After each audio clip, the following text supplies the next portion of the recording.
aprovechar, ya que tenemos aquí a varios hermanos, Dios les bendiga a los que ya están conectados, Daniel y quién más está con nosotros. Yo veo la letra C. ¿Quién está? Carlos.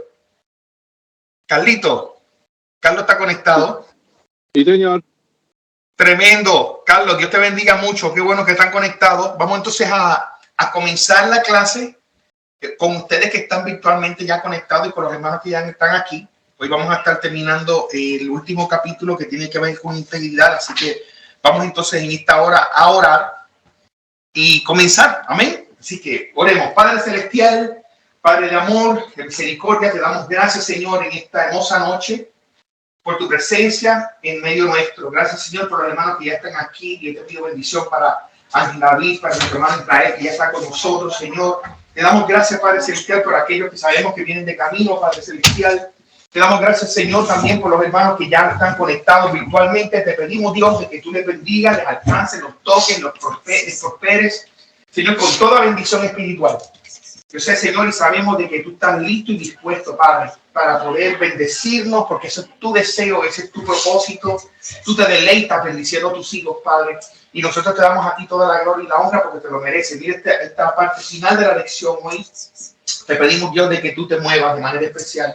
Toque nuestro corazón, toque nuestra vida, Señor, y nos ministres de manera especial, Señor. Estamos, Señor, para servirte y para adorarte.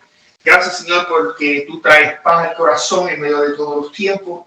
Y, Señor, en medio de todos los tiempos, tú das a conocer tu presencia y tu poder. Te damos gracias, Señor, te pedimos estas cosas en el nombre de Jesús. Amén. Amén. Bueno, gloria al Señor. Daisy, bro. God bless. Solo iguanas se quedaron en casa. ¿Dónde iguana? Los iguanas. Iguana. Oh, cuando está frío no saben, se caen de los manos. Y bueno, sí. No sé, tienen el suéter todavía guardado en el cofre por allá, en el closet. Gloria al Señor. Pero los planes hoy son para terminar el capítulo que tiene que ver con integridad. Hemos estado hablando con Israel acerca de lo que es la integridad en el hombre y todo lo que eso envuelve, y hemos llegado al punto principal, que es que cuando nosotros tenemos un fracaso en la vida, que podamos nosotros poder aprender. Esa es la cosa más importante, la situación más importante de cualquier situación negativa en nuestra vida, es de poder aprender de la experiencia, del proceso. Y aprender es no repetirlo, porque para eso nosotros aprendemos. No repetirlo porque trae consecuencias negativas. Es como a cualquier situación que nosotros podamos imaginarnos que tiene un final triste, pues la persona que aprende pues trata de evitar ciertas circunstancias para que ese final triste no se repita. Y eso es así en todos los sentidos, y eso es lo que nosotros estamos aprendiendo. Estamos en el libro, en la página 187, en la mitad de la página prácticamente. Y habíamos nosotros discutido o mencionado en la lección pasada acerca de las consecuencias del pecado. Porque cuando nosotros hemos cometido un fracaso, aprendimos de que tenemos que aprender a arrepentirnos. ¿Y arrepentirnos de qué? Pues arrepentirnos de lo malo que hemos cometido. Y entonces llegamos a la conclusión de que a veces nosotros no conocemos cuán poderoso es el pecado. Entonces, en la lección pasada aprendimos cuál era el DNA del pecado, o el ADN del pecado, ¿no? Y entonces aprendimos y pudimos mencionar las consecuencias del pecado, y encontramos que había 9. Y luego de leer eso, esa es la parte que nosotros vamos a entrar ahora. A veces nosotros comenzamos a analizar el pecado y comenzamos a ponerle como si fueran diferentes categorías. Hay unas mentiritas que son sencillitas, hay unas mentiritas que son piadosas, pequeñas, hay unas mentiras que son grandes, hay pecados que son grandes, hay pecados que son pequeños. Y aquí el comentario es que a veces nosotros solemos describir el pecado como cuestiones graves, pero aquí el peligro es de que nosotros comencemos a ponerle una descripción a los pecados y comencemos a analizar de que dependiendo del pecado, pues cuán furioso uno pone al Señor. O sea que el Señor no va a mandar un castigo de fuerte a una persona que mintió porque quería una paleta de menta, a un pecado de adulterio, por ejemplo. Y entonces aquí dice una declaración bien violenta. Dice que todos somos pecadores. Eso es bastante contundente y bastante absoluto. Todos somos pecadores. Y entonces, la clave de esto es que si nosotros todos somos pecadores, tenemos que ver el pecado no basado en nuestra perspectiva y nuestras definiciones, sino que tenemos que ver el pecado como Dios ve el pecado. Entonces, si yo no conozco a Dios, yo no conozco la opinión de Dios acerca del pecado. Entonces, para mí el pecado no tiene mucha importancia, no tiene mucho impacto. Porque si no conozco a Dios lo suficiente, menos voy a conocer la opinión de Él acerca del pecado. Es como, por ejemplo, a mí me gusta el mantecado, el helado. Y entonces, si a la que va a ser mi futura esposa, Emily, yo le estaba preguntando, ¿qué tipo de postres te gustan? Pues ella me dice, este. Y cuando llegamos al tema de los helados, ¿a qué tipo de helados te gustan? Eso es parte del proceso de conocer profundamente pues, los deseos de otra persona. Entonces tú haces preguntas, la persona contesta y tú estás absorbiendo la información. ¿Para qué? Porque en un momento tú quieres complacer a esa persona de qué sabores le gusta, qué sabores no le gusta. No le compres de tus sabores porque se lo puedes dar con el corazón, pero eso no le gusta a la otra persona. ¿Qué fin hay? ¿Qué propósito hay? El de tú complacerte tú en tu definición cuando la otra persona no tiene ninguna conexión con lo que estás haciendo. Esto aplica igualmente al pecado. Si nosotros tenemos nuestra definición de qué es pecado, no, esto no es nada, esta música no es nada, este tipo de show no es nada, este tipo de comida o de bebida o de compartir con los amigos o de vestir de esta manera o cualquiera que sea la situación que tenga que ver con nuestra vivencia o nuestra convivencia durante este viaje en este mundo, que nosotros no tengamos conocimiento de las cosas que a Dios le gusta y que no les gusta, pues entonces yo no estoy en propiedad de poder definir bien qué es pecado.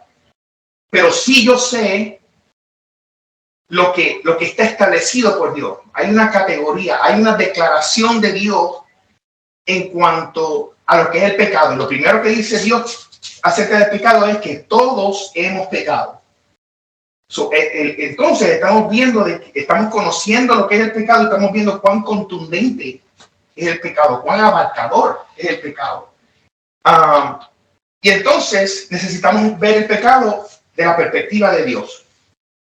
¿Y cómo Dios ve el pecado? Juan Carlos, para Dios, ¿cómo es el pecado?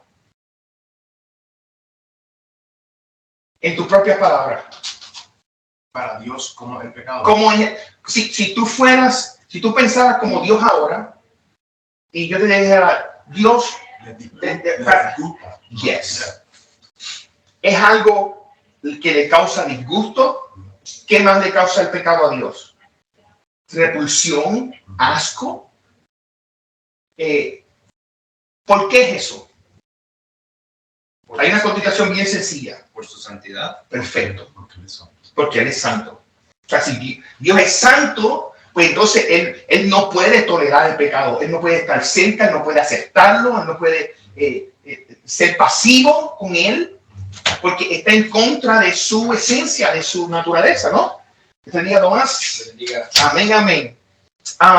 Por eso es que cuando Dios nos llama, si nosotros todos hemos pecado, y para Dios el pecado es algo que es aborrecible, es algo que es detestable, algo que es basura.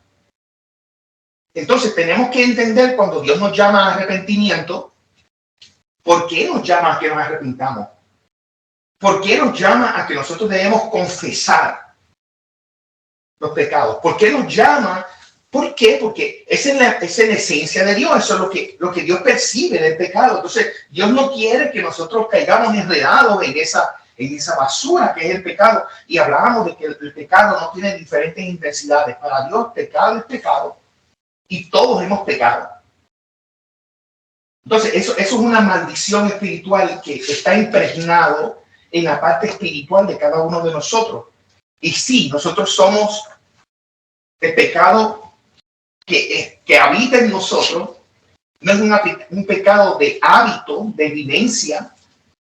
Nosotros estamos justificados por la fe en Cristo Jesús. So, quiere decir que la gracia de este día, quiere decir que la gracia de Dios derramada en nosotros por el acto de salvación de Jesús en la cruz, y a nosotros creer en Jesús por fe, sucede en nosotros un acto de justificación. So, ahora el Señor nos ve a nosotros justificados. Ahora entre Dios y nosotros hay paz. Pero si yo no acepto a Jesús, yo soy maldito, mi camino es el infierno. Ya Dios estableció de que ese es mi camino. O sea, eso no lo asignó Él, eso lo produce el pecado. Así de poderoso es el pecado. Si no hacemos nada, esa es nuestra ruta. Ahora, si yo decido hacer algo y decido buscar a Dios, lo que va a pasar es que Dios me salva por su gracia inmerecida. Pero el poder del pecado es tan grande que el pecado que está en nosotros somos justificados, pero en nosotros todavía continúa la imperfección. Ustedes ven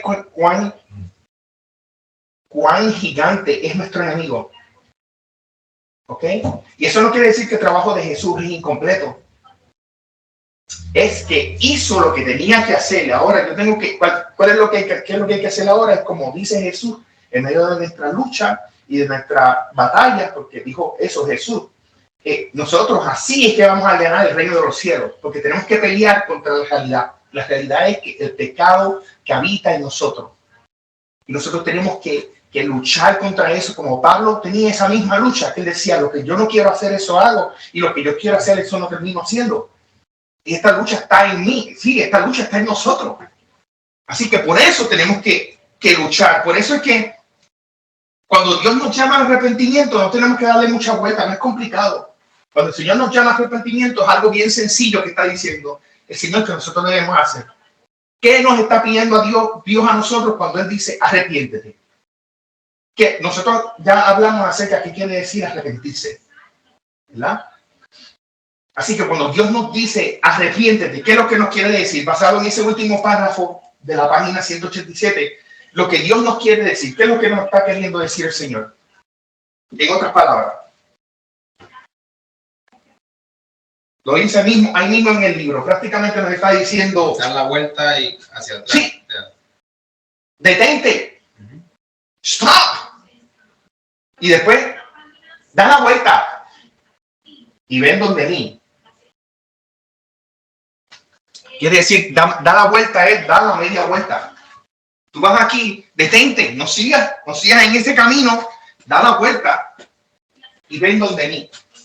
Eso es arrepentirse. Nada complicado, pero envuelve mi sumisión a Dios, envuelve mi aceptación de su Hijo como mi Salvador personal. Ustedes saben. Pero eso es lo que quiere el Señor. Entonces, es claro que hay una batalla. Cuando yo quiero arrepentirme, ahí comienza una batalla violenta, porque entonces ahí comienza Satanás a hablarnos a nosotros. Y comienza la tentación a ser más que fuerte. Y los retos más grandes, cuando nosotros queremos agradar a Dios, siempre nosotros queremos agradarnos nosotros mismos. Siempre, número uno, siempre pasa. Ahora, si nosotros tenemos una determinación de que el hombre espiritual gane, entonces, en cuanto a esa situación, tú sabes, yo sé, comienza una batalla dentro de nosotros de qué es lo que me gusta versus lo que debo hacer. O voy a orar o termino de ver el juego de baloncesto. O leo la Biblia o leo la revista. O pongo alabanzas y adoración o pongo esa música donde yo era y refrescarme. Aquí yo voy a estar yo solito, no va a haber nadie aquí, nadie va a saber, no voy a escandalizar a nadie. Pero el enemigo, una de las armas más poderosas que tiene el diablo, es que él es un engañador. Él tuerce la realidad, él tuerce la verdad para que sea mentira, pero tiene todavía una vestimenta de verdad. ¿Para qué? Para que caiga bien en la tentación y tú puedas tener la oportunidad de caer. Por ejemplo, en la página 188 arriba, Satanás siempre tiene este error de engañador y él lo hace constantemente. Por ejemplo, Juan Carlos, cuando dice, empezando, entonces Satanás nos da, ¿qué? Falsas advertencias. Ajá. ¿No te das cuenta que Dios está tratando de quitarte la diversión? Esa pregunta no le ha venido a usted muchas veces cuando usted quiere hacer algo y de momento hay una vocecita dentro de usted que dice, no, esto no está bien. Tú sabes que no está bien. Eso no le ha pasado a usted, eso me ha pasado a mí cada rato. Que dice, ¿no te das cuenta que Dios está tratando de quitarte la diversión? Esto no es nada malo, Peter. Tú estás muy desesperado, tú quieres agradar a Dios, pero si tú no es malo. A veces tú te quieres poner más espiritual y más grande que Dios. Si Dios no va a Dios no te va a regañar por eso que tú estás pensando que tú quieres hacer. Hazlo, chico. Tú vas a estar happy, tú vas a estar contento. Entonces, ¿cuál es la respuesta del Espíritu Santo? Juan Carlos, ¿cómo dice ahí el segundo párrafo? Perdón, ¿cuál página es? Página 188 arriba. Pero en respuesta, el Espíritu Santo empuña la espalda de las palabras de Dios y revela como Él. Nos da abundantemente todas las cosas para que lo disfrutemos. Primera de Timoteo 6:17. Quiere decir que es un engaño del diablo si él dice que tú no disfrutas la vida, porque dice la palabra que él nos da abundantemente todas las cosas para que las disfrutemos. Quiere decirle que en nosotros el disfrute que Dios nos da no tan solo es para disfrutarnos, Dios nos está dando libertad. Libertad. Entonces lo que tenemos que hacer es entender que el enemigo lo que no quiere es que tú obedezcas a Dios. El enemigo lo que no quiere es que tú te envuelvas más con Dios, que tú tengas más intimidad, más aceptación de cuando Dios te dice algo, que tú automáticamente tú le hagas caso a Dios. Eso ponía al enemigo furioso. Lo descontrola. Por ejemplo, Juan Carlos, cuando dice Satanás replica. Pero Dios intenta limitar tu libertad. Ajá, eso es otra cosa que nos dice en la mente. Tú sabes que la gente está paseando y brincando y saltando y haciendo las cosas que ellos quieren de fiesta en fiesta y tú estás yendo a la iglesia y vas a tu casa y después para la iglesia y después para tu casa. Qué vida más aburrida. Pero Dios lo que quiere es limitar tu libertad de hacer lo que tú quieres, porque tú puedes hacer lo que tú quieres. Pero entonces, ¿qué es lo que dice Dios? ¿Qué es lo que dice el Espíritu Santo después? Sin embargo, no te dice que el pecado es lo que en realidad te esclaviza. No quiere que sepas que si el Hijo os hace libres, seréis realmente libres. Juan 8:3-16. Y que los mandamientos de Dios en realidad protegen tu libertad. Tremendo. Entonces quiere decirle que no. Satanás está erróneo cuando dice que Dios quiere eliminar mi libertad. Cuando dice la palabra de que si el Hijo os libertare, ustedes verdaderamente están libres. Quiere decir que en mi espíritu, mi alma, mi mente, mi corazón están libres. ¿De qué? De yo ser dominado por el pecado. O sea que aprovechando esa libertad realmente estamos siendo esclavos. Literalmente. Entonces, lo que sucede es que verdaderamente nosotros somos libres. Pero el enemigo utiliza sus palabras y su estrategia para contrastar el pecado que él quiere que tú cometas y lo disfraza como si fuera una esclavitud. Tú sirviendo al Señor, tú estás esclavo. Porque si tú tuvieras libertad de verdad, tú harías lo que tú quieres. Lo que Dios está haciendo es limitando tu libertad. Tú no eres libre de verdad. Entonces, eso es lo que el enemigo pone y no es una y dos veces. Él es consistente. Él tira el pensamiento y lo hace uno y después 2 días después y después al otro día y después la otra semana y así sigue bombardeando tu mente para que en un momento tú puedas ceder. Pero cuando nosotros leemos la Biblia, porque lo que está haciendo Juan Carlos son los versos bíblicos, es la palabra de Dios, cuando dice que si el Hijo os libertare, verdaderamente ustedes son libres. Porque somos libres de ¿qué? Libres de ser dominados por esa tentación. Antes nosotros no teníamos opción. Nosotros caíamos del árbol como un mango maduro, ¡pum! Como decimos.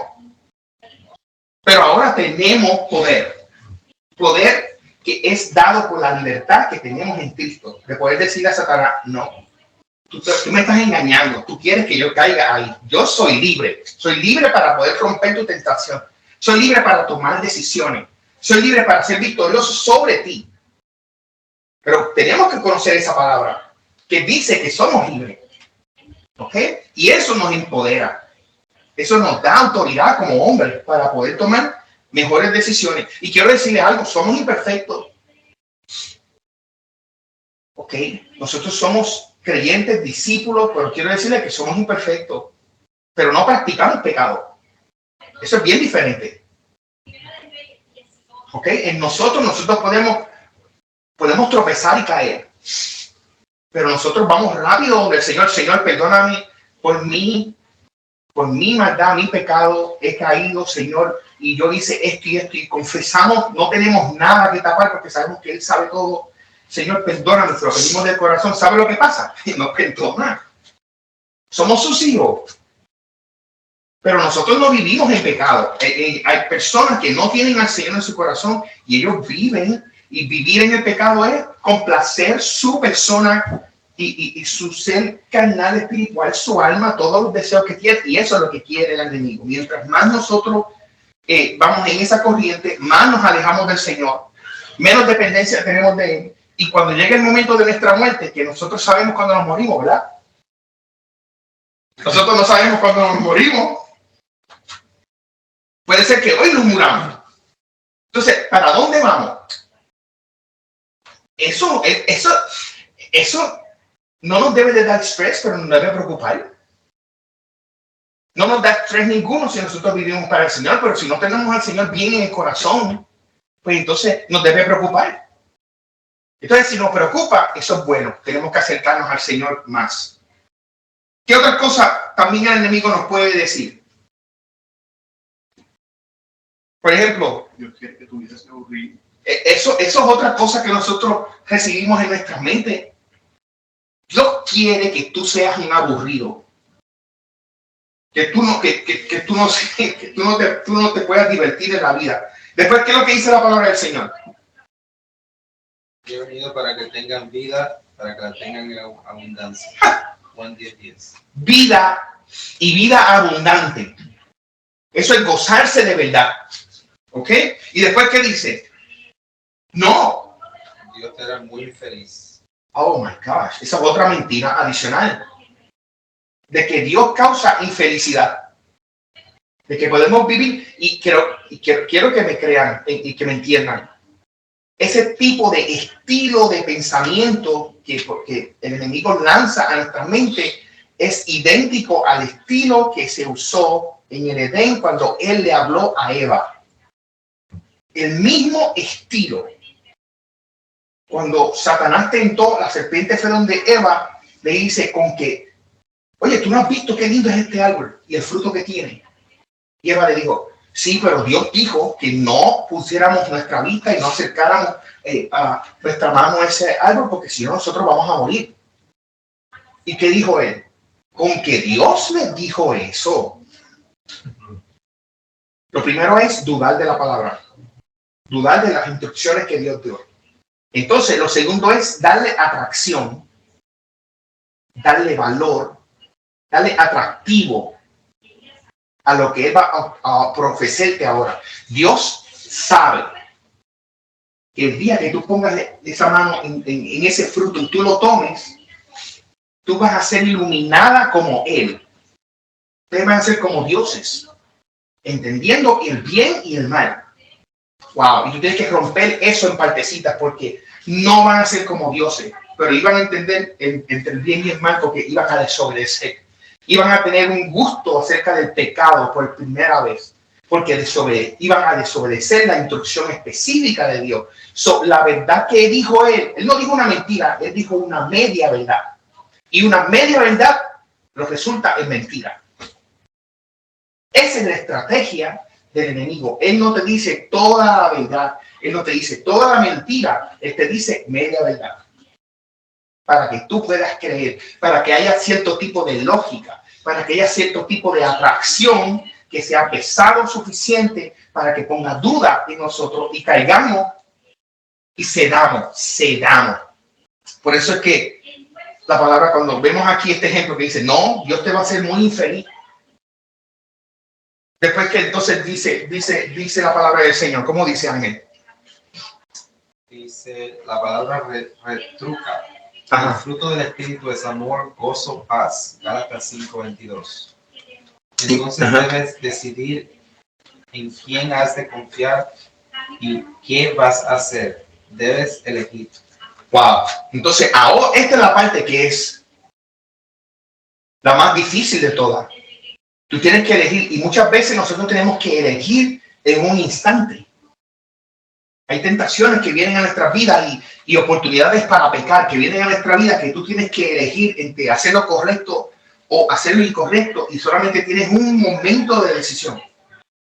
Yo estaba escuchando una vez un programa en el radio, de la emisora de radio de Moody Radio 91.1, donde estaban diciendo acerca del el efecto de uno caer en tentación. Y estas son personas que son bien estudiosas del proceso de estas definiciones acerca de cómo impacta esto la vida espiritual, y decía de que una persona tiene una duración de por lo menos de 3 a 5 segundos de salvarse de caer en una tentación o de mantenerla en su espíritu lo suficiente para más luego poder caer, si no cae inmediatamente. Pero tú tienes un espacio de 3 o 5 segundos que tú estás a salvo y que tienes que tomar una decisión. Tu sistema, tu aspecto espiritual toma una determinación de continuar entreteniendo el juego o descartarlo totalmente. Para mí,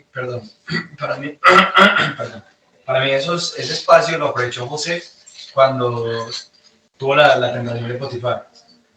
Porque yo me imagino que Potifar como que empezó a tirárselas ahí como para empezar a llevárselo, y él lo que hizo fue correr. Y yo creo que eso también es a lo que nos invita la palabra. En ese momento en el que podemos decidir, tenemos que correr del lugar a que nos está metiendo poco a poco, porque para mí siempre ha funcionado la tentación así: no te metes de golpe, hazlo, prum, lo hiciste rápido, sino que empiezas con un mínimo pensamiento y va como escalando, hasta que ya tocaste fondo y luego como que recapacitas, vuelves en sí, como que, ¿qué hice? ¿Qué acabé de hacer? Sí. Y eso es siempre lo que sucede, siempre va escalando.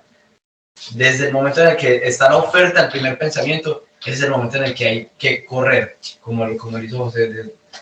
Sí, y si ustedes leen la historia de José con detalle, ustedes se dan cuenta de que fue un proceso sistemático, progresivo de esa mujer, de tentarlo en cada momento, y él rechazando.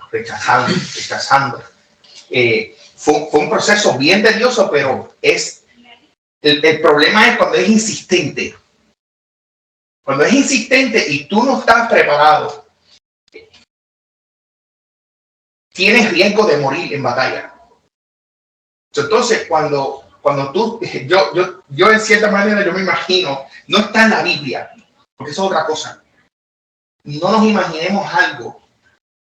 Cuando leemos la Biblia, no nos imaginemos, quizás esto fue lo que pasó. Si no está escrito, no te rompas la cabeza inventando otra historia. Mantente al texto y saca lo que el texto te quiere decir. That's it. So, cuando yo estoy viendo que José sale corriendo, él sabe que si él no sale corriendo, las cosas hubieran sido peores. So, él toma la decisión, porque no es una batalla de que ella comenzó a invitarlo 5 minutos atrás. Lleva tiempo esta mujer con un plan, pero no es la mujer. Es Satanás utilizando las circunstancias, el instrumento, para hacer caer a este hombre de Dios. Pero él era demasiado de íntimo con Dios, que él siempre mantuvo ese círculo. Entonces, cuando él toma la decisión al final de, ok, pues plan B es que me voy. Y me voy, no me importa lo que me digan. Ese es el tipo de enseñanza que nos impacta a nosotros, porque son cosas que nos ayudan a nosotros poder imitarlas. Y dice aquí la palabra, mira,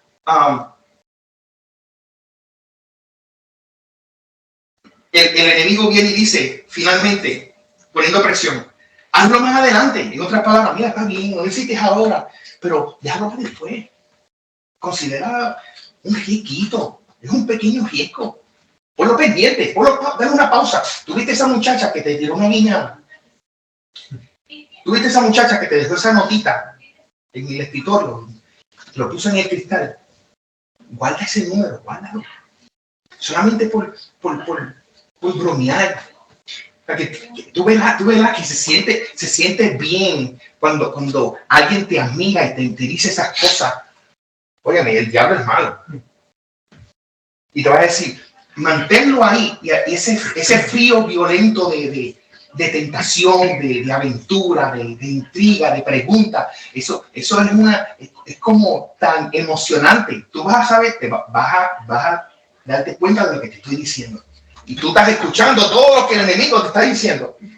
¿Ah? ¿Es verdad o no es verdad? El enemigo es un estratega y él trabaja en nuestra mente y juega lo que él quiere jugar. Nosotros le damos a él la distancia que nosotros queremos darle. ¿Ok? Pero cuando el enemigo dice eso, acuérdense de esto. Yo lo marqué y le puse ojo. Cuando el enemigo dice, hazlo más adelante. Pero la demora no es más que desobediencia en el tiempo. Ángel, ¿qué tú entiendes por eso? La demora, en base a eso, por ejemplo, si el enemigo dice, hazlo más después. Pero la demora, el demorarlo, no es más que desobediencia en el tiempo.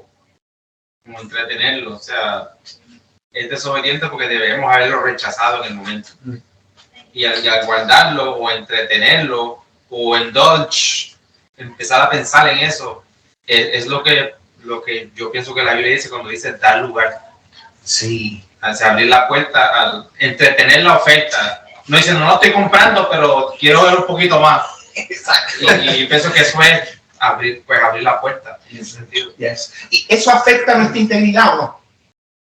Yo pienso que sí. Sí, porque estamos cediendo. Estamos considerando jugar un poco. Estamos considerando explorar. Cuando Dios nos dijo que no, pero el enemigo dice, no lo hagas ahora, hazlo después. O piensa un poquito. Empieza, considéralo, analízalo. ¿Right?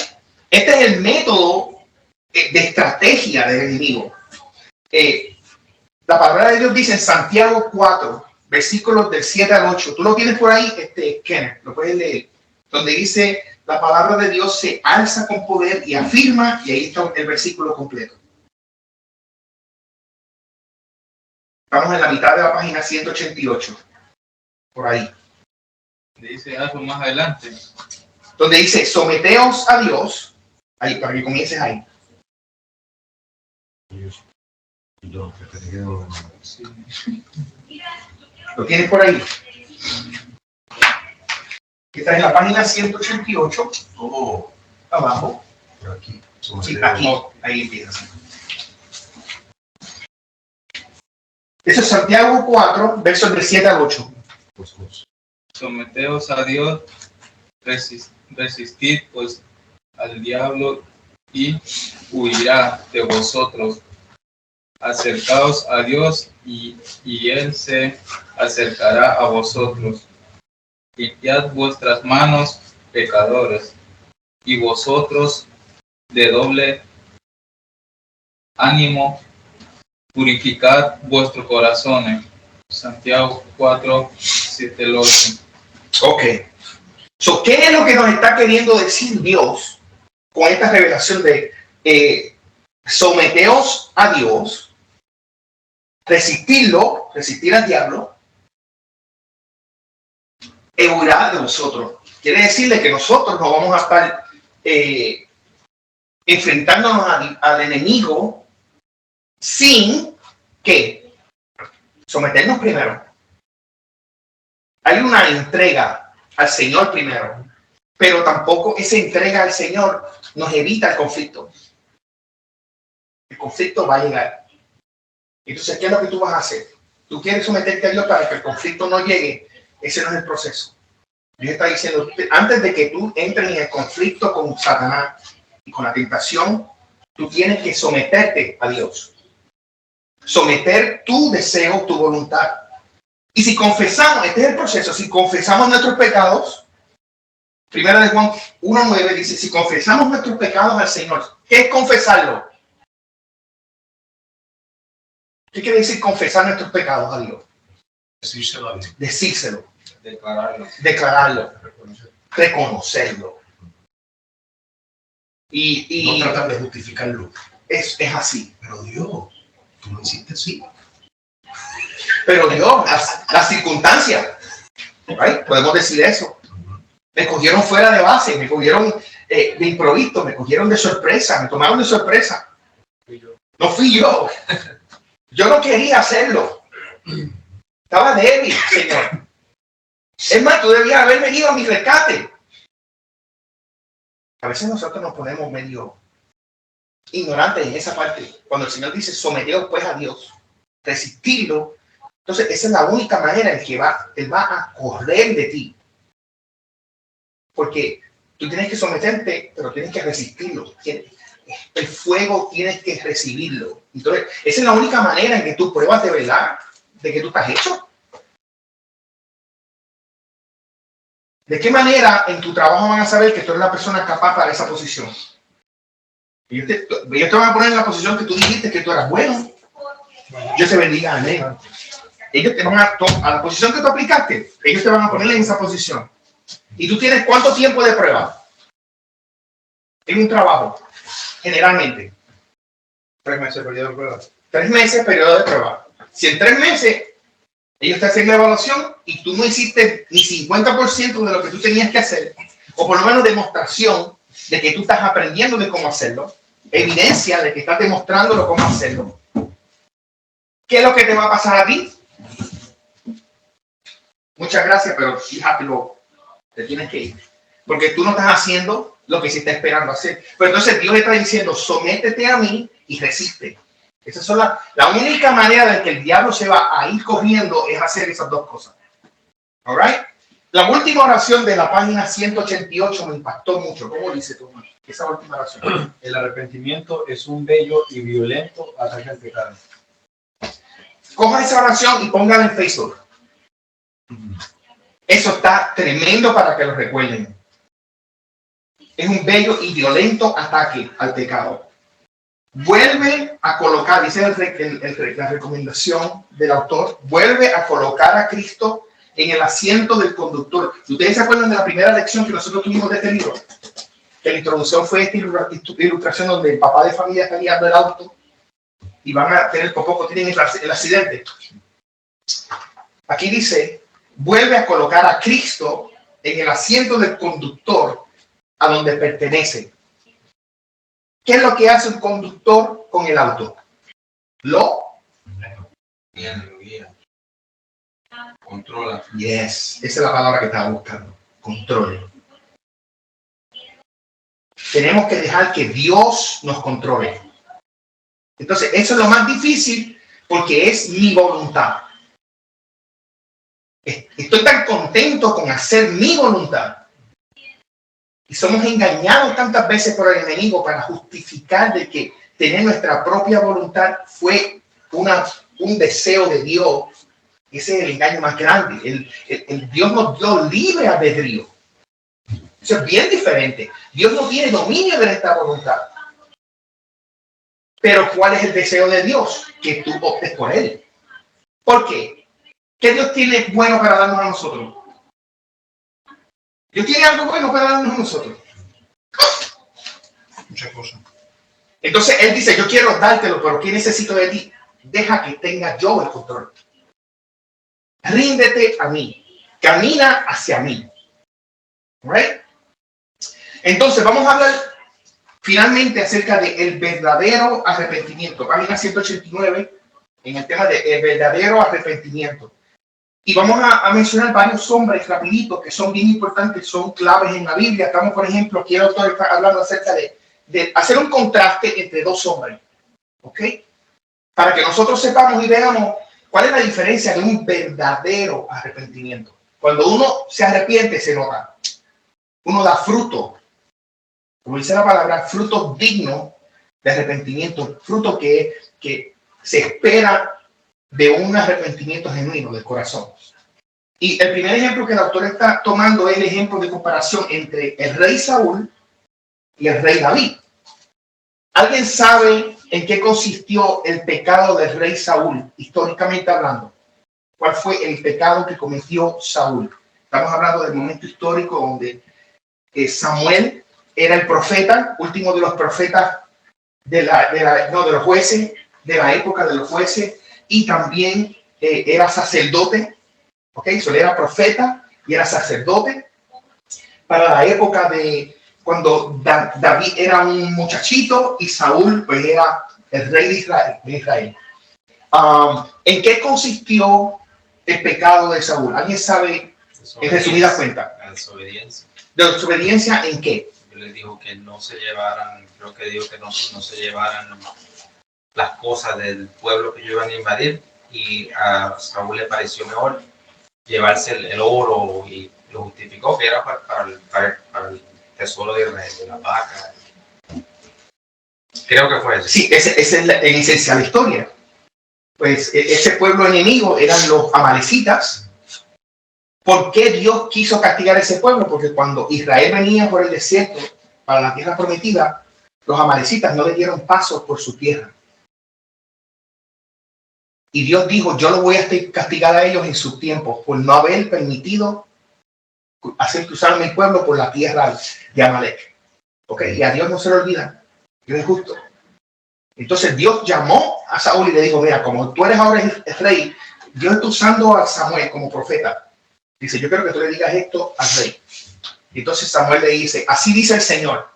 Antes, cuando los profetas en el Antiguo Testamento decían eso, temblaba la tierra. La gente tenía horror cuando un profeta se acercaba a un pueblo, porque cuando Dios hablaba, eso pasaba. Pues le dijo, yo quiero que le digas esto a Saúl. Le digo, Saúl, Dios quiere que tú vayas donde los amalecitas, y como los amalecitas no recibieron a Israel cuando ellos venían para llegar a la tierra prometida, ellos merecen el castigo. Yo te voy a utilizar a ti para aplicar ese castigo. Tú vas a ir a ese pueblo y tú lo vas a destruir. Y tú vas a destruir todo. Hombres, mujeres, ganado, niños, todo. Las riquezas, todo lo quemas. Las ciudades, todo lo destruyes, todo. Ese es el mandato de Dios. Yo he leído esta historia y como las últimas 5 veces que lo he leído, descubrí algo que voy a decir ahora. ¿Ok? Porque es lo que dice el texto. A veces uno cree que el pecado de Saúl fue... Vamos a hablar primero de la historia. Cuando entonces sucede eso, la Biblia dice que Saúl capturó al rey vivo, lo mantuvo con vida, mantuvo ganado selecto, las vacas saludables, las ovejas bien lindas, el resto lo destruyó. ¿Ok? So, ¿dónde vemos el problema inmediatamente? La desobediencia. Dios dijo el detalle, destruye todo. Pero entonces, Él decide, vamos a hacer esto. Entonces, cuando Dios le dice y le revela eso al profeta, el profeta va para atrás para darle la palabra. Él viene y se acerca y Saúl le dice, qué bueno que llegaste, hombre de Dios. Acabo de hacer lo que Dios me dijo que hiciera, lo hice 100%. Mentira. Right? Lo detectaste ahí, right? Entonces viene Samuel y dice, ¿y qué son esos ruidos de balido y de bramidos de animales que estoy escuchando? Dice, es que es el pueblo. El pueblo, yo iba a hacer la voluntad, pero el pueblo quiso tomar estos animales para dedicarlos en sacrificio en el templo para Dios. Y para, óyeme, eso fue una cosa detrás de la otra, pero Y un ahí, rey... y ahí, disculpa, y ahí involuntariamente está poniendo al pueblo como la culpa, lo poniendo al pueblo voluntariamente a ser culpable en una situación donde la decisión la tomó él. Gracias. Yo iba a ir ahí ahora mismo. No tan solo era la desobediencia a la orden directa, sino que está como líder. ¿Ve? Yo quiero enseñarles algo ahora. Cuando Dios nos manda a hacer algo, no es el plan de Dios contigo lo que únicamente está pasando. Cuando tú no haces lo que Dios te mandó a hacer, lo que Dios quiere hacer con las personas que están conectadas contigo, no van a experimentar lo que Dios quería hacer con esas personas porque tú no hiciste lo que tú tenías que hacer para empezar. Porque si tú hubieras hecho lo que tenías que hacer, tú le vas a enseñar a este pueblo qué es un líder. Tú le vas a enseñar a estos hombres a ser líderes como este. Tú le vas a enseñar a estos hombres que los líderes obedecen a Dios. Tú sabes, todas las cosas lindas que hubieran sucedido si este hombre, este Saúl, hubiera dicho al pie de la letra, vamos a hacer lo que Dios nos mandó a hacer. Y salen de allá y vienen de regreso y dan un reporte. Pero no dan el reporte y sencillamente esa es la bendición. Todos los hombres, líderes, generales, capitanes del ejército, están mirando con orgullo a su líder, al hombre de Dios que obedeció a la voz de Dios. ¿Tú sabes lo que está impregnado ahora en la vida de estos soldados? Pasión, deseo por sometimiento a Dios. Porque ¿sabes lo que hubiera dicho Samuel? Dios te va a bendecir por tu obediencia. Sigue siendo obediente. Tu reino no va a tener fin. Tú vas a continuar siendo tremendo. O sea, la exaltación. Eso no pasó. Utilizó al pueblo como una excusa. Qué porquería de líder. Yo creo que eso pasa también a nosotros como hombres cuando hacemos ese tipo de cosas, por ejemplo, con nuestros hijos, que son los que más nos están observando. Cuando nosotros, a pesar de que nuestros hijos puedan ser desobedientes con nosotros y por su propia falta de experiencia pueden decir, o indistintamente, porque yo he visto hijos adultos que no escuchan a sus padres y entonces después tienen aquel ayayay y andan viviendo bajo un dolor perenne por una consecuencia que están viviendo por una mala decisión que tomaron. Y obviamente no es Dios el culpable, no eres tú, no es él como tal, pero quizás en algún momento yo pienso que uno como padre se mete en esa película y hace ese ejemplo, ¿sabes? Uno como que llega a hacer cosas que ellos puedan estar viendo, por eso uno tiene que cuidarse y tratar de ser lo más integral posible dentro de lo que uno pueda, porque uno también es humano. Los padres tienen errores, cometemos errores, somos humanos. Ellos también tienen que entender que los padres no son perfectos, que también cometemos errores. Pero no tenemos por qué como padres culpar a los demás o involucrar a los demás en nuestro error. Y para tratar de zafarnos, no, es asumir. Cuando tú asumes y tú haces eso, tú enseñas a tu hijo. Y quizás a veces hay un poco de sufrimiento en ellos, pero al final del día, cuando ellos entienden, ven ese valor de lo que tú enseñaste, yo creo que en el fondo de su corazón ellos van con la actitud, la conducta que ellos van a tener, van a agradecer eso que vieron en ti o que tú les enseñaste involuntariamente o voluntariamente. Tremendo. Y Nelson, utilizando tu ilustración aquí, es importante que nosotros podamos reaccionar con nuestros hijos de dos maneras. Nosotros debemos actuar aunque ellos no estén, como si estuvieran. Porque tú no sabes si te están viendo. Sí, de manera. Hay situaciones que pasa que tú crees que estás solo, pero ellos te están viendo. Hacer las cosas bien. Pero... Número dos, cuando tú sabes que están mirando, tú tienes que ir donde ellos y pedirles perdón. Y decirles que papi lo hizo incorrecto. Sí. Y explicarles por qué y que ellos perdonen a papi. Y eso hace que cuando ellos cometen un error, tú vas y le dices, oye, eso que hiciste no está bien. Y no necesariamente a lo mejor esa manera. Yo he estado en esta etapa de mi vida teniendo a Cristo en mi corazón, es totalmente la cosa diferente. Pero con mis hijos yo fui bien violento y bien rudo. y ellos me agradecen a mí muchas cosas, pero en el fondo de mi corazón sé que no fue la manera más idónea y más correcta, porque fue la que aprendí, y eso también lo vimos en clase. Pero, ¿sabes? No se trata de tratar de hacer las cosas mejor o diferente ahora, ¿sí? No, sino hacerlas de la manera de que Dios dicta. Es la forma más correcta de pensar. Porque si la queremos hacer de la mejor manera, metemos lo humano, la carne, y vamos a errar. Sí. Si queremos llevarnos como quien dice el trofeo, que somos los mejores, no sé qué, también puede saltar al libre por algún lado y podemos errar. Pero cuando las cosas vienen con Dios y de Dios y estamos en Él, es diferente.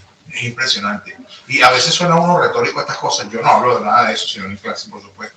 Porque hay personas que dicen, bueno, sí, pero que tú, ¿qué tal? O que sí, ¿será que lo hace, no lo hace? Y pasan esas cosas por la mente de cada uno.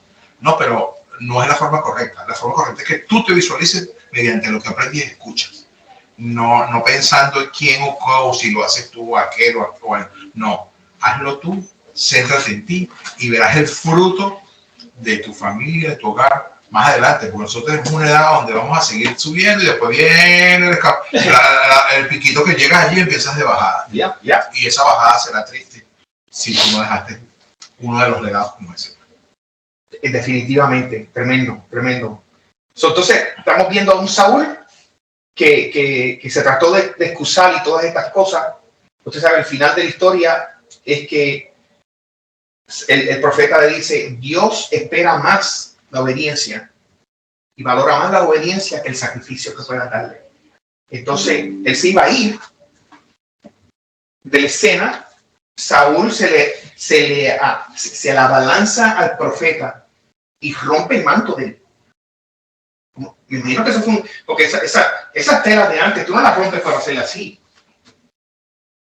Se rompe el manto. Sí. Tuvo que haber como cierto tipo de forcejeo para mí. Sí, claro. Cuando se rompe, el profeta dice, hoy se acaba de romper tu reino. Ya tú estás fuera de la gracia, ya hay alguien que te va a sustituir. Así le digo. Y le dijo el rey, por lo menos, mira, no, ven conmigo al pueblo para que yo pueda llegar con honra. ¿Me pueden creer que aún así Samuel dice, ok, vamos para el pueblo? Y cuando van y regresan al pueblo, Samuel dice, yo quiero que me traigan al rey de Amalek, que lo traigan aquí, porque lo tenían preso. La Biblia dice que el rey de Amalek venía preso y venía alegre. Que venía, óigame, qué horrible que el enemigo se le esté riendo a la cara del rey Saúl. Así de flojo, así de mal rey era Saúl, que no le daba miedo a sus enemigos. Él preso, él venía alegre. O no, y todas esas cosas. Él venía alegre, dice la Biblia. Y cuando llega, el profeta le dice, así como tu espada mató a las mujeres y los niños, cuando tú tuviste la oportunidad de hacerlo, así mismo tú no vas a poder ver los hijos. Y dice la Biblia que el mismo Samuel picó en cantitos al rey, de frente a todo el mundo, con una espada. Los picó en pedazos, así como en trozos. Demostrándole al rey, esto es lo que tú tenías que haber hecho desde el principio. Por el corazón, por la obediencia. Ahora, vamos a hacer un contraste con el rey David. ¿Qué pecados usted sabe que cometió David que son bien significativos, que nos llaman la atención, que David hizo que estuvo mal? Betsabé. Sí. Estamos hablando de adulterio. Homicidio. Y muerte también. Homicidio. Mentira. Lo planeó. Conspiración. Sí. Premeditación. Sí. Alevosía. Fue fuerte. Entonces, en lo oculto. Entonces, Natán el profeta tiene que venir y como una ilustración decirle, tú eres un hombre pecador. Tú eres el culpable. Tú hiciste esto y esto y esto. Creyendo, David, conociendo a Dios, pensó que todo estaba oculto. Entonces, ¿cuál fue el castigo? Bueno, no llegamos al castigo todavía. Inmediatamente, ¿qué fue lo que hizo David? Tráigame a este hombre y dijo el castigo que tenía que caer sobre él. Pero la primera frase que hizo David, dijo, he pecado. Sí. O sea que bueno, no sé qué decir si realmente se arrepintió o iba rumbo al arrepentimiento. Bueno, en el momento que el profeta termina de hacer el juicio, la Biblia dice que el rey David de manera exaltada, emocionada, dijo, he pecado contra Dios. Inmediatamente el profeta dijo, ¿sabes qué? Dios te ha perdonado. O sea, el antónimo total de la acción de David con respecto a la de Saúl. Oh my Porque él goodness. fue bien abierto y dijo, wow, o sea, Pero David aceptó sí. todo el despliegue de evidencia, todo lo que tú hiciste esto y esto y esto y esto y esto y esto. Y ahora el niño que van a hacer va a morir. Tu casa va a perecer la espada. Todas las mujeres que tú tengas van a ser abusadas de la luz del día. Todo lo que tú hiciste va a ser expuesto a la luz. David dijo, Entonces le dijo al profeta, ¿sabes qué? Tu pecado ha sido perdonado. Pero hay consecuencias. La consecuencia. Y usted sabe la historia. Él estuvo una semana ayunando y llorando. No se afeitaba, no comía, no se bañaba, estaba metido en su cuarto. Y los de la corte de él decían, mira, nosotros tenemos que hacer algo con David porque se está deteriorando ahí, está llorando, está orando, gritando ahí. Y el niño enfermo. Una semana después que se murió, wow, se murió el bebé. Oye, si estaba histérico y nervioso por tratar de que el niño viviera, si le decimos ahora que murió, se va a poner, se puede atentar contra su vida. Yo no sé qué va a pasar. No podemos decir eso ahora. Y David escucha. Dice, ¿qué ustedes están diciendo ahí? El niño se murió. Sí, se murió. Se levantó. Se fue, bañó. Se cambió la ropa. Fue y desayunó. No. Fue al templo y adoró. Y después regresó a la mesa para comer. Y todo el mundo dijo, ¿qué es esto? Y él explica. Eso demuestra el contenido del corazón. Las acciones. Él dice, yo conozco a Dios. Y yo estaba haciendo esto porque ¿quién sabe si en su misericordia Dios todavía pudiera sanar a mi hijo? Pero ahora mi hijo no va a ir donde mí. Yo voy donde él, pero él no va a ir donde mí. Es un mensaje bien profundo ahí. Así que, ¿qué yo voy a hacer? Betsabé estaba bien desconsolada porque el bebé se murió. Ellos dos se unen otra vez. De ahí nace Salomón. Y Salomón tiene otro nombre. Ese nombre Dios significa el amado de Dios. Beautiful. ¿Qué final más diferente comparado con el final de un hombre como Saúl? Entonces, ese es el tipo de cosas. Otra comparación que hace el libro es acerca de Judas y Pedro.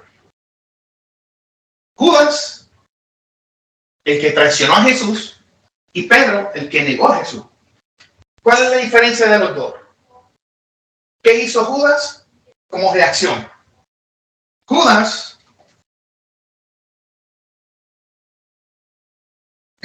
cambió de parecer. ¿Right? ¿Cómo dice ahí, Tomás Pedro? Sin embargo, sus reacciones fueron completamente diferentes. Ajá. Judas cambió de parecer, Pedro cambió de actitud.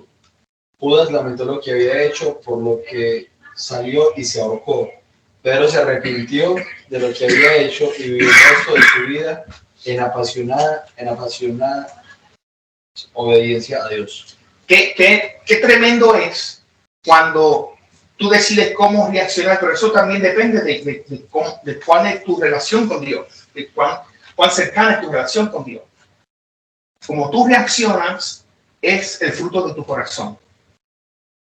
Si lo que tú produces no es bueno, tienes que chequear tu corazón. Porque tú vas a saber si las cosas que tú estás haciendo pues son buenas y agradan a Dios o no. Tu corazón lo va a decir. Tu corazón te lo va a dictar.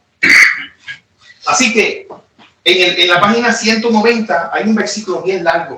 Yo quisiera leerlo rapidito aquí en 2 de Corintios, capítulo 7, versos del 8 al 11. Y dice, Este es el apóstol Pablo hablándole a la iglesia de Corinto. Él los llamó y los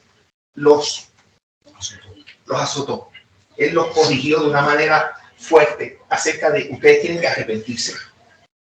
Ustedes tienen que volver a hacer las cosas bien. Ustedes tienen que volver a revisar sus corazones. Ustedes tienen que aprender a perdonarse. Ustedes tienen que pedir perdón. Ustedes tienen que renovarse.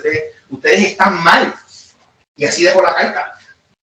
Ustedes están tan carnales. Ustedes deben de ser espirituales. Esa es el 1 de Corintios. El 2 de Corintios él viene y dice: no lamento haberles enviado esta carta tan severa, aunque al principio sí me lamenté porque sé que les causó dolor durante un tiempo. Ahora me alegro de haberle enviado, no porque los haya lastimado, sino porque el dolor hizo que se arrepintieran y que cambiaran su conducta. Fue la clase de tristeza que Dios quiere que su pueblo tenga, de modo que no les hicimos daño de ninguna manera. Pues la clase de tristeza que Dios desea que suframos nos aleja del pecado y trae como resultado salvación, ese arrepentimiento, esa tristeza, ese dolor. No hay que lamentarse por esa clase de tristeza, pero la tristeza del mundo, al cual le falta arrepentimiento, resulta en muerte espiritual. Tan solo miren lo que produjo en ustedes esa tristeza que proviene de Dios. Tal fervor, tal ansiedad por limpiar su nombre, tal indignación, tal preocupación, tal deseo de verme, tal celo y tal disposición para castigar lo malo. Ustedes demostraron haber hecho todo lo necesario para corregir la situación y hacer todo lo necesario. Eso quiere decir todo lo que hace falta. Todo lo que hace falta. Si tú estás entonces, estas son las condiciones para el arrepentimiento. Estas son las cosas que tienen que pasar que pasan porque tú estás arrepentido. Número 1, si estás humillado y quebrantado. Número 2, si no inventas excusas. Número 3, si aceptas las consecuencias. Número 4, si no te enojas con quienes te disciplinan. Wow, ese es bien tremendo, porque por eso muchos pastores y maestros se limitan en predicar la palabra como es, porque tienen temor al rechazo por el mensaje. Qué tremendo es cuando hay una audiencia que es madura, que está buscando en crecer, y que dicen: para yo crecer necesito estar en el gimnasio. Para yo crecer necesito levantar las pesas fuertes, heavy. Y que reconocen que la palabra que necesitan es la real, la vitamina, la que es dura, la que es pesada al estómago, que cae, que me va a fortalecer. Yo no necesito algodón de feria ni dulcecito. Necesitamos comer comida fuerte. Número 5, si estás dispuesto a hacer lo que sea necesario para ser restaurado. Y número 6, si hay un cambio de pensamiento y conducta a largo plazo. O sea, si yo decido que esta cosa tiene que cambiar porque yo quiero al final ser un hombre de Dios, pues entonces tú tienes que hacer unos cambios que te van a tomar el esfuerzo. Y mañana tú no vas a hacer una nueva criatura en cambio de cosas de tu mente que tú tienes que cambiar. Tú tienes que comenzar a luchar ahora para de aquí a un mes, de aquí a 2 meses.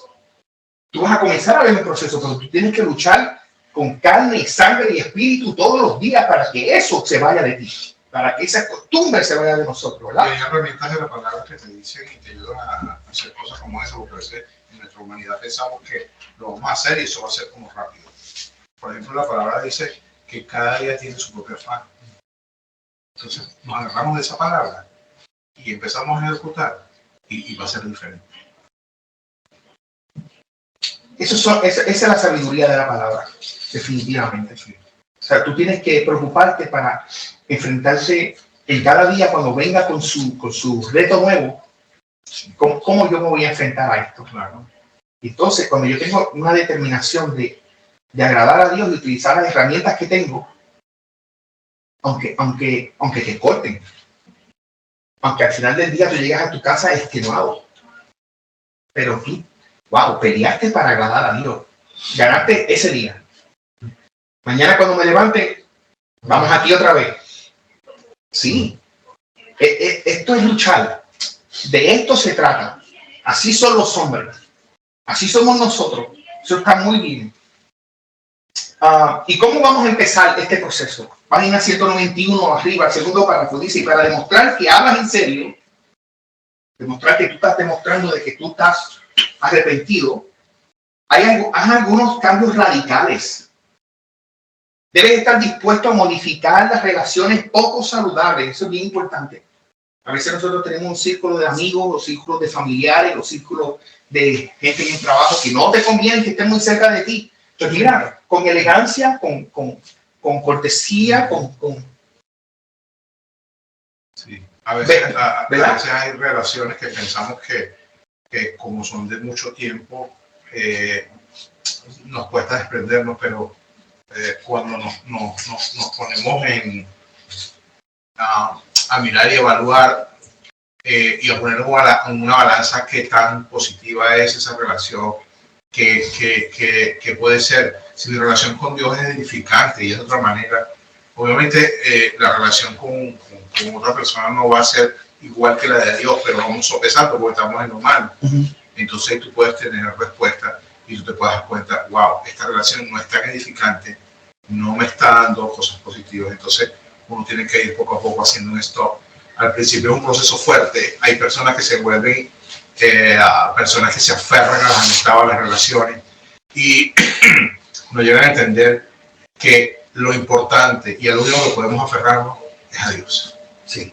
Porque tú te aferras a Dios y todo va a ser diferente. Cuando tú estás aferrado a Dios, tu corazón se abre de tal manera que tú eres capaz de perdonar lo imperdonable, de perdonar algo grave que sucedió con alguien, con un familiar o en una situación, sea del pasado o sea del presente, ¿sabes? Tu corazón se abre de una manera de que el entendimiento de las cosas y la visión es totalmente diferente. Y hay cosas inimaginables que tú dices, esto será intolerable para mí en mi vida y no puede ser. Pero resulta que Dios es un Dios totalmente diferente. Y ahí sí puede haber un cambio. Y estoy seguro que lo hay, porque por lo menos en mí lo ha habido. Y me ha dolido tener que quedarme en hall, quedarme en una pausa, o de repente alejarme de ciertas personas, amigos, familiares, lo que sea, y después vuelvo otra vez a tratar de hacer la conexión, pero ya para que ellos me vean de una manera diferente y que la visión que ellos tengan no sea la mía, sino sea la de Dios. Entonces también hay un cambio del otro lado. Cuesta y es difícil, es fácil, pero con Dios no es imposible. Amén, amén. Cuesta y es difícil. Yo creo que esa es una buena analogía, trayéndola al estilo de nosotros, porque pues si queremos cercanía con Dios y queremos agradar a Dios, Dios no va a querer tampoco que quizás en ciertas situaciones sea un desprendimiento total, sino que si existe alguna relación, vean un hombre de Dios en mí. De alguna manera, en el círculo de la otra persona va a haber una luz del cielo y ese va a ser yo. Quizás Dios permita esa relación, pero es un diferente tipo de relación. No es relación antes de influencia de usar vicios o de tendencia inmoral o de consumir tiempo en otras cosas que me alejan de Dios, me alejan de mi familia. Quizás la relación, Dios me va a ayudar a modificar esa relación para entonces ser un poquito más de luz en esa relación, nosotros representando al Señor y que Él pueda, de alguna manera, ese tipo de nueva relación hace que esa relación de Él conmigo comience a modificarse también. Y casi siempre, no pasa todo el tiempo, pero casi siempre esa relación a las personas continúa gustándole.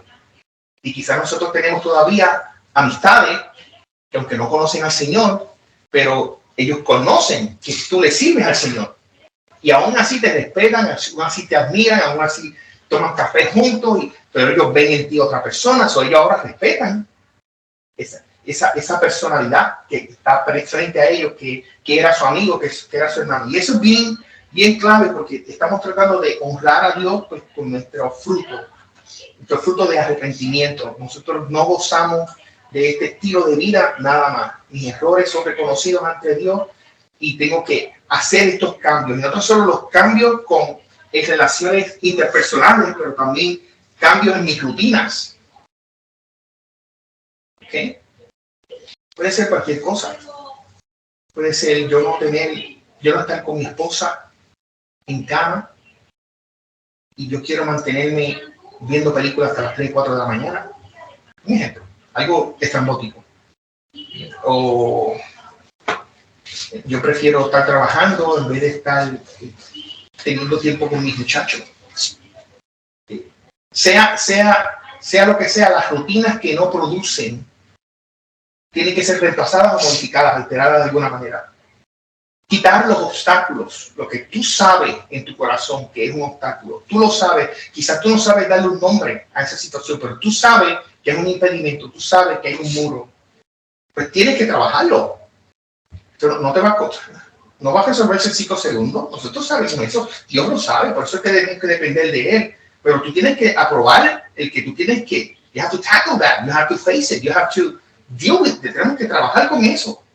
No podemos dejar que eso continúe. Tú tienes que hablar. Tú tienes que comenzar a hacer los cambios. Establece mejores límites. Wow. Unos límites que se hizo José como jovencito. De que yo voy a mantenerme íntegro, yo voy a hacer un círculo aquí, yo no voy a cruzar las rayas. Él mismo se establece sus límites. Rinde cuentas con más frecuencia. Wow, eso es siendo bien vulnerable, bien expuesto, bien claro, transparente. Mientras más transparente tú estés, más eso más te ayuda a mantenerte derechito. ¿Ok? Por eso es muy bueno que nuestras esposas tengan acceso a nuestro celular y que tengan acceso a nuestra computadora y que tengan acceso a toda nuestra correspondencia y si tú tienes el acceso a los dispositivos que tienen también de esposa, eso demuestra confianza, acceso. Así debe de ser las relaciones, no hay nada por qué ocultar, esto estamos transparentes, así es que debemos trabajar. ¿Por qué ocultar? ¿Por qué? No. Tenemos que manifestar esa integridad. Todos tenemos la capacidad. ¿Ya? Yo una noche en casa estaba haciendo algo en mi teléfono y no podía continuar, no sé qué pasaba. Agarré el teléfono de Catiuca y seguía. Y Samuel me dijo, eso fue hace un par de años, me dijo, papá, ¿por qué quiero agarrar el teléfono de tu mamá? Mi mamá, si eso es privado. Yo le dije, ¿qué? ¿Quién te dijo eso? Y me dijo, no, yo escucho que eso es privado. Y yo digo, o sea que yo no puedo agarrar tu teléfono ni nada de eso. Me dijo, no, sí puedes agarrarlo, pero no deberías, me dijo. Y yo lo dejé así y terminé. Y después una noche lo llamé y lo senté en la cama con Catiuca y hablamos los tres de eso. Y fíjate en la visión errada que él tenía él. Él podía tener cosas allí, nadie podía ver, acceso, no sé qué, claro. Sí, exacto. Mira lo que pasa hoy día en mi casa. Yo tengo mi teléfono tiene clave, pero Catiuca sabe la clave de mi teléfono. Samuel también, yo sé la clave de Samuel, yo sé la clave de Catiuca. Si necesitan algo en mi teléfono, yo van a abrir lo que sea. Entonces, este año como en febrero, nos dice Samuel, oye, las familias no son iguales. Y yo le digo, claro que no, son muy diferentes, y tu mamá es bajita, negrita, y es gordita, y yo no sé qué, y echando broma. Pero no, estoy hablando en serio, porque fíjate que nombró una sobrina, otra sobrina, ellos no tienen acceso a los teléfonos, ellos no saben. Entonces yo le digo, ¿y qué te parece muy malo? Porque qué tal si alguien, me dio el ejemplo de uno de sus primos, tiene algo en el teléfono y puede estar corriendo peligro por información, no sé qué. ¿Cómo hace su padre para ayudarlo?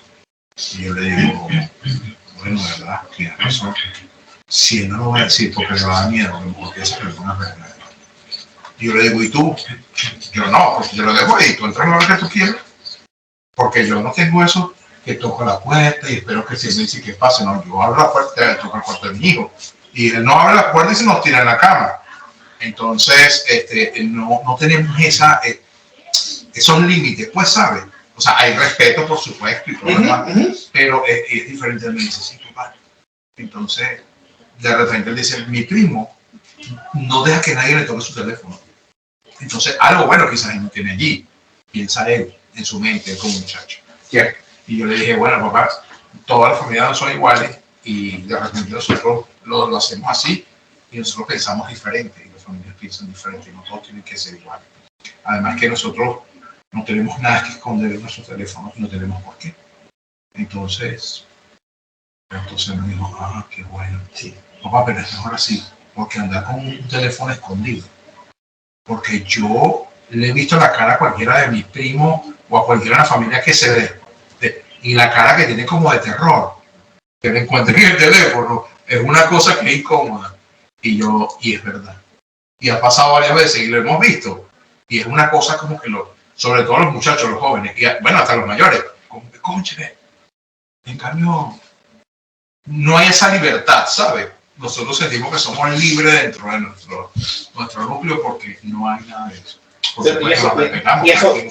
Y eso hay que construirlo. Sí, definitivamente no es sencillo, pero si se deja pasar a veces con mucho tiempo, ellos no tienen claro qué es. Sí. Ellos hay una confusión de eso. Y hasta de uno mismo. Sí, y por eso es que uno tiene que constantemente, esta es la lucha de todos los días. Sí. Me levanto, lucho mi lucha de hoy, cuando yo me levanto, es el otro día, y continúo luchando el otro día. Definitivamente. Vamos entonces a terminar, pensaba yo que íbamos a terminar hoy, pero no pudimos terminar. Así que vamos entonces a dejar esta parte final de la página 191, el tema de prometo andar en integridad, para la próxima semana. Solamente quiero terminar con estos últimos párrafos. Más Ángel David, yo quisiera que pues, nos ayudara a leer en ese párrafo que dice, por eso deberíamos a diario apoyarnos. Por eso deberíamos a diario apoyarnos en la gracia de Dios. Confesar nuestros pecados no es algo para hacer de una vez y para siempre. Es un hábito cotidiano para toda la vida. Cotidiano es diario, ¿verdad? Sí, sí. Cuando erramos, enseguida debemos confesar y apartarnos. Necesitamos mantener conciencias tiernas ante Dios. No solo hoy, sino toda la vida. Una vida de integridad. Fantástico. Así que yo creo que esto es clave que nosotros podamos pensar en que tenemos que mantener una vida de sometimiento, arrepentimiento a Dios. Y esto no es al pastor ni a nadie.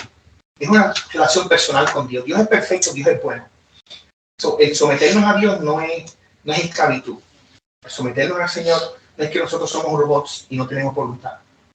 Al contrario, estamos demostrando voluntad. Estamos decidiendo por nosotros mismos. Darle nuestra vida al que más cuidado tiene de nuestra vida. Al que más bendición quiere para nosotros. Al que más amor en el universo tiene para nosotros. Que es Dios mismo. Así que, y debe ser algo cotidiano. Que si yo cometo un error, yo sé que tengo acceso inmediato donde Dios y yo puedo ir inmediatamente donde Él y decirle, Señor, perdóname por esto que yo hice. Me arrepiento, Señor, te confieso que hice esto, lo hice mal. Perdóname, yo no lo quiero hacer. El Señor nos perdona, tú te levantas y tú caminas. Hay situaciones donde tú tienes que confesarle tu pecado a tu hermano que tú ofendiste. Hay situaciones que tú tienes que confesar el pecado y hacerlo delante de otras personas. Cualquiera que sea la circunstancia, la confesión y el arrepentimiento y el apartarse es el llamado de Dios para nosotros. Y eso nos va a ayudar a nosotros a alcanzar cada día mayor integridad delante de Dios, delante de los hombres. Amén. Así que vamos entonces a dejarlo ahí. La próxima selección va a ser corta, suficiente como para tratarlo en una hora, Dios mediante. Así que vamos a hacerlo mejor con calma. Lo hacemos entonces la próxima semana y esto será el año 2024. Con la ayuda del Señor. O sea que vamos a comenzar pegando fuerte. Sí, Señor. Estamos duros. Vamos a ponerlo de pie. Gloria al nombre del Señor. Qué bueno que tenemos a nuestro hermano Israel con nosotros. Hermano Israel, ¿hasta cuándo usted va a estar por acá? Nos vamos el día 8. Día 8, Dios mediante. Pues nos gozaremos entonces de la lección la próxima semana también. Gloria al nombre del Señor. Vamos a pedir a nuestro hermano Ángel que por favor nos lleve al Señor en oración. ¿No es? Padre, gracias, Señor, por tu presencia y por tu palabra, Señor, en esta noche que nos hablas, Señor. Nos alumbra, Señor, el entendimiento, Padre, para poder una vida de victoria, Señor, una vida recta, de integridad, Padre, una vida transparente, Señor, sin, como dice tu palabra, que no tengamos de que nada ser señalado, Señor, ni nada que nos separe, Señor, de tu presencia, Señor, y del propósito que tú tienes para nuestra vida. Padre, bendice a los hermanos que no pudieron llegar, que están enfermos, Señor, y que la próxima clase, Padre, sea de bendición, Señor, que podamos llegar todos para concluir, Señor, esta clase tan importante, Señor, acerca de este tópico que tú nos has dado, Padre. En el nombre de Jesús, lleva a nuestros hogares, Señor, a cada uno, en el nombre de Jesucristo, te lo pedimos y te damos las gracias. Amén. Dios le bendiga, familia. Dios le guarde. Dios le bendiga. Mucho.